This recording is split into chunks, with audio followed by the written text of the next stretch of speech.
now we're very pleased to be joined by Elizabeth Kincaid Fried, an activist and founder of Indigenous, spelled Indigenous. Please welcome and start by explaining your Native American background and recent discovery of your Jewish ancestry. So I was born and raised in Charleston, West Virginia, technically considered a southern state. Growing up, my father said that we were Crow and Blackfoot, cattle ranchers out of Montana. My mother said we were Cherokee out of North Carolina. At some point, while she hid me in Catholic school, she said that we were Jewish. So I equated that to the Holocaust, Russia, Germany, and Yiddish. And then I got into genetic genealogy after my second marriage and discovered that it was actually Sephardic and that we were bneianousim. I'm actually 8 ethnicities and belong to 14 genetic groups. I saw that I had this Native genetic component, but it wasn't Cherokee. There was a tribe called Lumbee, named after the Lumber River, which I was very fortunate to visit the land territory about 2 weeks ago in North Carolina. And that's one of the tribes that was nearly decimated and adopted by the Cherokee Nation, Eastern Band Cherokee. And you recently discovered your own secret Sephardic Jewish ancestry, as you mentioned. How does this explain your own childhood experience being, as you said, hidden in Catholic school?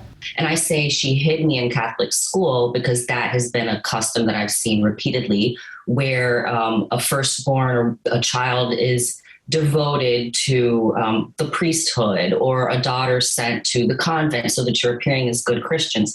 However, there were yearly reminders when doing back to school shopping: don't pray with them, we're not like them, that's idolatry. And it growing up and an only child, it doesn't make sense. So you're listening to one message coming in from a parent, and then you're in the throw with this tradition. So that's why I say she hid me, that because I can see these historical accounts where the same thing was done universally throughout the diaspora.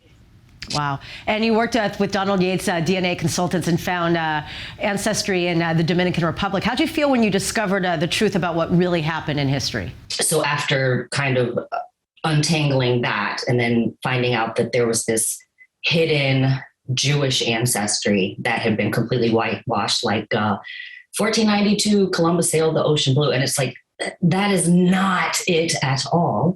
I remember being in my father's closet, just searching and yearning for this higher power and this connection. And I'm like doing Hail Marys and nothing's landing, and the Our Fathers and nothing's landing. And at one point during independent study, this thought came: life would be so much easier if I were just born a male so that I could be a Hebrew scribe. Who thinks that? Where does this stuff come from? So definitely there's that epigenetic or blood memory component. For sure, and spiritual component as well. You've also written a new book, congratulations, and you and your husband are doing advocacy work with your organization Indigenous. Please tell us more about it. Although I didn't grow up with Indigenous culture in West Virginia, my daughters, once we moved to Michigan, did become involved in the local urban Indian center. And that's where a lot of the history was unraveled. I was very angry about what I discovered that had been erroneously taught in history classes in school. But my husband and I now we educate and do advocacy for Sephardic bneianousim with our company called Indigenous, and that's INDIGEWNESS, to highlight this diaspora, this persecution, this hidden identity, stolen identity that's now resurfacing. We're looking to purchase some land in Florida for a Sephardic culinary school. I have a book coming out for Mother's Day called Indigenous: Hiding Out in Plain Sight. All of these little indicators and crumbs along the way leading to this delicious feast of where we are in our reemergence now. And Elizabeth, why is it so important for you to share the fruits of Indigenous wisdom and imparting the truth to the world? It's important now because it's the truth.